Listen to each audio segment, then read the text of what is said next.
Au Moyen Âge, on trouve autour de la Méditerranée des populations variées, mais dont l'organisation sociale, économique et politique présente de nombreuses similitudes. Les deux principaux éléments qui les différencient sont la religion et la langue. Au nord de la Méditerranée, on trouve essentiellement des chrétiens, mais ils sont divisés. À l'ouest, les latins qui obéissent au pape, et à l'est, les byzantins qui reconnaissent l'autorité du patriarche de Constantinople. Au sud de la Méditerranée, on trouve des musulmans qui sont eux-mêmes divisés à la fois religieusement et politiquement. Dans ces territoires, les chrétiens restent pendant longtemps majoritaires. Enfin, d'importantes communautés juives existent un peu partout.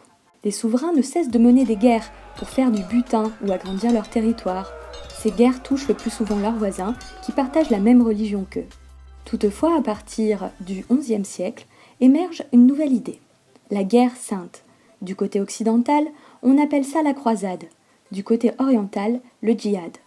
De violents affrontements opposent alors latins et musulmans, à la fois en Orient et en Espagne.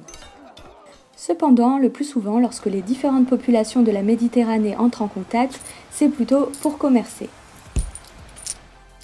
Il faut dire que les productions du nord, comme le bois et les textiles, et du sud, comme la laine ou les produits précieux, sont complémentaires. Les grandes puissances commerciales du Moyen Âge, en particulier les cités italiennes, fondent dans les ports des comptoirs. Ces lieux d'échange participent à la croissance économique des derniers siècles du Moyen Âge.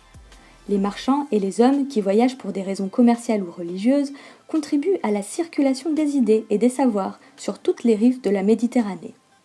Les Latins découvrent ainsi de nouveaux savoirs en traduisant des textes scientifiques arabes. Les contacts et les échanges contribuent ainsi à des métissages culturels et artistiques.